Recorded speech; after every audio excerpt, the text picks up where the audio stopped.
Yo, berjumpa lagi bersama saya. Bagaimana kabar kalian? Saya harap kalian baik-baik saja ya.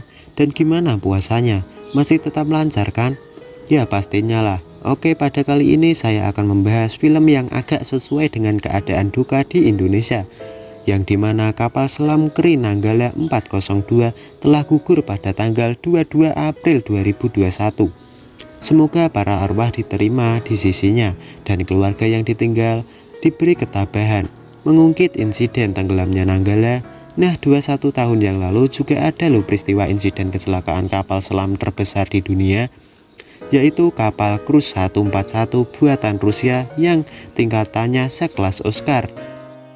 Kapal tersebut mengalami kejadian tak terduga dalam melakukan misi peluncuran proyektil nuklir, dan sialnya para kru kapal semuanya terjebak. Dan apakah mereka bisa selamat? Yuk kita mulai saja. Di awal film memperlihatkan seorang anak yang berlatih menahan nafas di dalam air. Ia bernama Misha dan ditemani oleh ayahnya, seorang kapten angkatan laut yang bernama Mikhail. Keluarga mereka terlihat sangatlah berbahagia. Ditambah lagi istrinya Mikhail yang bernama Tanya, ia sedang mengalami hamil tua. Kemungkinan 1 bulan lagi siap melahirkan ya bun. Singkat cerita, ditampakkan sekelompok tentara termasuk Mikhail yang sedang diberi amanah oleh pusat armada untuk menjalani misi pelatihan menggunakan kapal selam yang didominasi oleh beberapa torpedo di dalamnya. Hal tersebut bertujuan untuk meluncurkan torpedo atau rudal di beberapa daerah yang sudah ditentukan. Mereka juga hanya diberi sedikit uang tunjangan untuk membeli beberapa perlengkapan. Dirasa uangnya kurang untuk memberi perlengkapan, mereka semua kompak berniat menggadaikan jam pelautnya. Malamnya mereka semua berkumpul di gereja dan didampingi oleh istrinya masing-masing untuk berdoa bersama meminta diberi keselamatan dan kelancaran dalam menjalankan misi. Tidak lupa pula mereka melakukan pesta sederhana untuk memeriahkan acara tersebut dan ditutup dengan menyanyikan Mars Pelaut.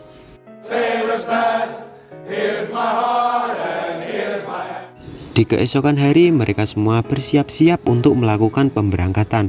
Mereka tampak sangatlah bersemangat dan riang gembira. Kemudian semuanya segera masuk ke dalam kapal kelas Oscar II tersebut. Dan 1 jam kemudian kapal selam Rusia Cruz 141 pun diberangkatkan.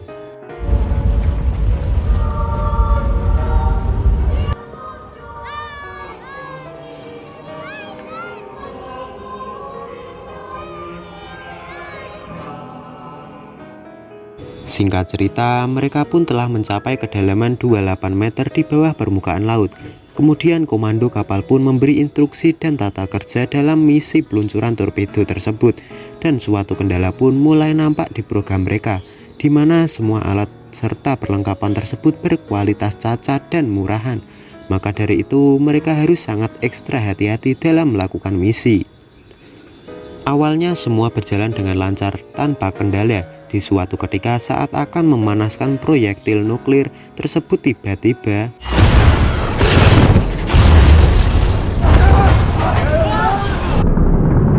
torpedo itu meledak dan mengakibatkan sebagian sistem mengalami kerusakan yang sangat parah. Alhasil kapal selam pun hilang kendali dan jatuh di dasar laut. Semuanya pun panik. Sang Kapten Mikhail dengan sergap memberi instruksi untuk masuk ke ruang 7. Ledakan tersebut mengakibatkan reaktor nuklir mengalami ketidakstabilan sistem dan menjadi penyebab deteksi peledak tidak akurat. Tanpa sepengetahuan mereka, tiba-tiba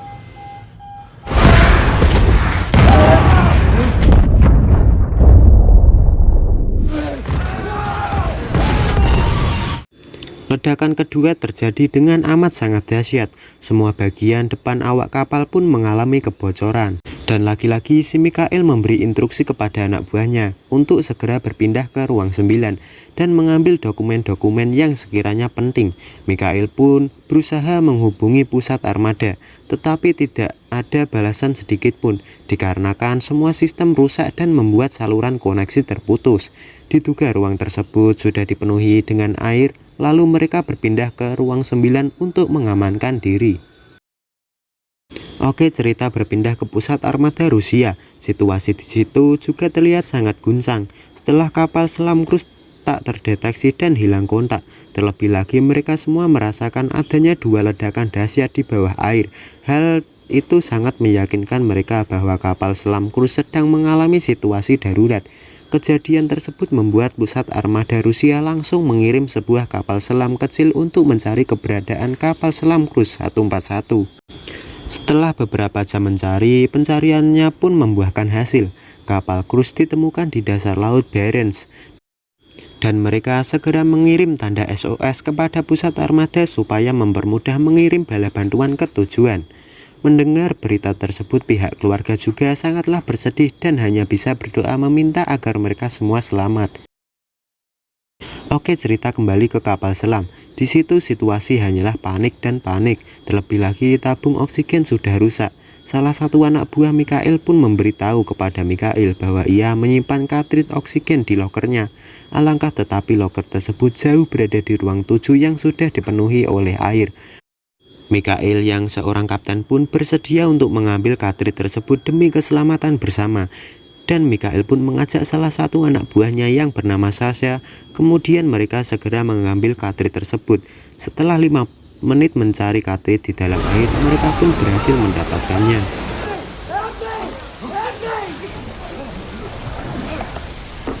What the hell took you so long? Can you tell me that?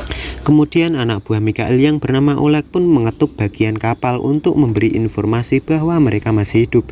Mereka yang berada di kapal penolong pun mendengar suara tersebut, semuanya langsung sontak bergembira. Karena masih ada harapan untuk menyelamatkan, dengan cepat mereka langsung mengkonfirm untuk mengirim kapal bantuan untuk menyelamatkan mereka yang terjebak di kapal selam Kursk.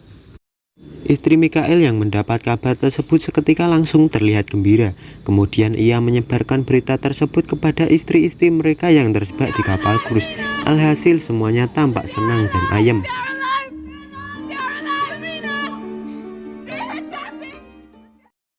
Kembali ke dalam kapal, terlihat Mikhail dan anak buahnya sedang meracik oksigen tersebut. Dan sedikit teguran kecil dilontarkan untuk anak buahnya yang bernama Leo. Mikhail memperingati bahwa baterai yang dipegangnya jangan sampai terkena air. Jika pun terkena air, baterai tersebut akan meledak dan membahayakan keselamatan mereka semua.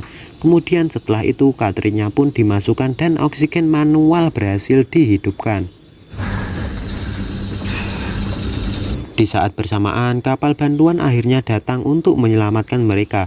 Mereka yang mendengar bahwa kapal bantuan datang otomatis langsung bergembira ria. Di saat akan menembus kapal tersebut, malah kapal bantuan tersebut kehabisan baterai dan komando berkeputusan untuk kembali lagi ke pangkalan dan akan kembali lagi nanti setelah recharge selesai.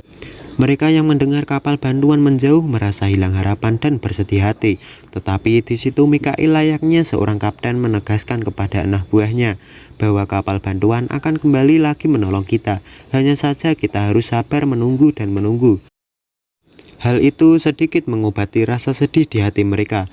Dan di situ tampak si Mikhail memandangi foto anak dan istrinya. Di sisi lain, kapal bantuan sedang melakukan proses pengecasan yang pengisiannya memakan waktu 12 jam. Waduh, lama banget ya. Setelah 12 jam mengisi baterai, mereka kembali menyelamatkan mereka. Dan tetapi lagi-lagi kapal mereka mengalami kehabisan baterai, yang membuat mereka gagal menyelamatkan kru yang terjebak di dalam kapal.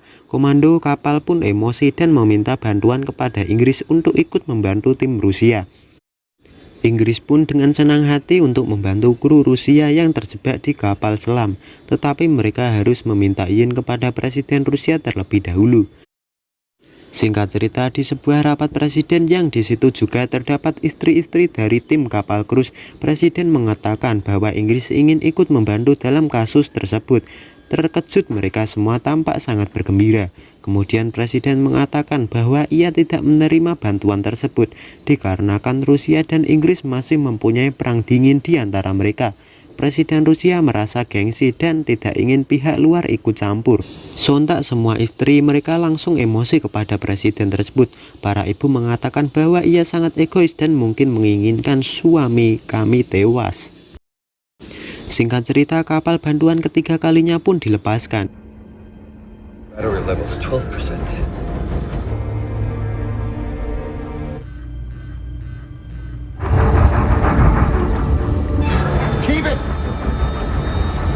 Dan bisa ditebaklah, mereka lagi-lagi gagal dalam penyelamatan dan komando kapal penyelamat sudah tak kuasa untuk meminta bantuan kepada Inggris. Kemudian Inggris menyetujui dan akan mengirim kapal bantuan ketika fajar. Suasana di kapal selam memperlihatkan raut keputusasaan. Untuk menghilangkan raut sedih mereka, si Oleg mengajak mereka untuk mengonsumsi makanan seadanya. Di situ pun mereka bercanda ria untuk menghilangkan kesedihan mereka, termasuk Kapten Mikhail. Saking gembiranya, Leo yang memegang baterai oksigen pun luput dan jatuh ke air, alhasil baterai itu meledak. Situasi sudah kacau balau, semua awak kapal sudah mengalami kebocoran, dan Mikhail mengucap salam terakhirnya kepada anak buahnya, bahwa hal ini adalah suatu kehormatan bisa bertugas bersama kalian. Dan kemudian mereka semua menyanyikan Mars Pelaut.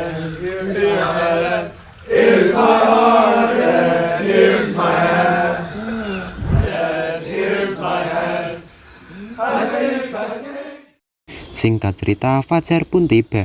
Pihak Inggris pun segera mengirim bantuan ke mereka. Mereka semua berharap semoga semuanya masih ada harapan. Tetapi naas, mereka terlambat. Pasukan yang berada di dalam kapal Kursk pun sudah tenggelam dan tidak bernyawa. Singkat waktu, kabar duka sampai kepada keluarga mereka. Di sebuah gereja dalam upacara pemakaman, tampak si Miska, anaknya Mikhail, tidak mau bersalaman kepada presiden karena ia marah merasa keputusannya membuat nyawa Ismail dan semuanya tidak tertolong.